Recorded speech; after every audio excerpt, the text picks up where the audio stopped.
A Fantastic Woman, which is the Chilean entry for the foreign language film Oscar from Sebastian Lelio, who's the director of Gloria. Daniela Vega is Marina, who is a waitress and aspiring singer she's having a loving relationship with an older man called Orlando. And in the early scenes, we see her singing in a nightclub, and they dance and they drink, and then he takes her to dinner where he presents her with an envelope which should contain tickets, though he's mislaid the tickets, to a trip to see one of the seven wonders of the world, a wonderful waterfall. They go home, they clearly have this, passionate and full relationship, and then he collapses, as does her life. He's rushed to hospital, and the minute she gets to hospital, she starts being excluded. She's shut out of the emergency room in which he's being examined. The family arrive, and immediately they ban her from the funeral and from the wake, and they tell her that she has to move out of the apartment, and she has to return the car which she drove there in. And it becomes apparent that their major problem is that because she is a trans woman, that she is, as far as they're concerned, totally outside what they perceive as an acceptable version of normality. They keep using this word about normal. Her name is Marina, but they keep naming her wrongly. A police officer demands to see identification and looks at it very suspiciously.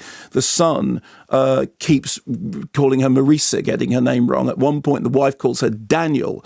So an awful lot but through it all, she is defiantly Marina. As she says, my name is Marina, a name which is echoed very specifically throughout the film, which incidentally I've seen twice now because I really enjoyed it first time around. And second time around, I was much more struck by the fact that name is echoed all the way. There's a huge poster in the bedroom of a stormy, powerful, raging sea. There's the fact that we begin with this shot of this waterfall. That is a motif which runs all the way through the film.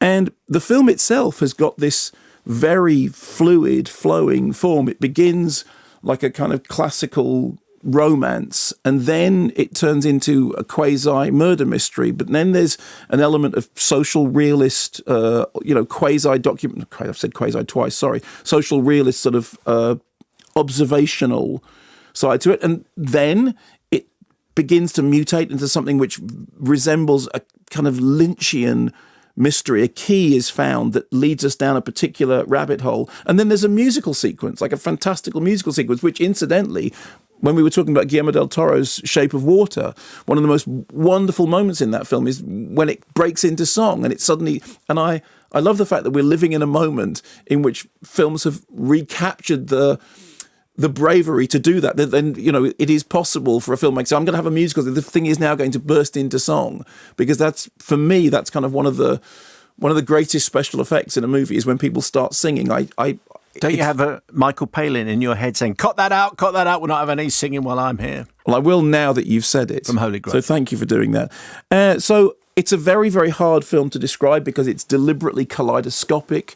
It has all these different elements. It has a brilliant central performance. It is written with compassion and played with great energy and shot with a real beauty, a really sort of seductive beauty that cinematically enfolds you. So while you're watching the film, you're really enjoying the cinematic experience of it. I thought it was terrific. It's called A Fantastic Woman. It won't be playing in every cinema, but it will be playing in your local art house or independent cinema. And it is really, really worth checking out because I thought it was great.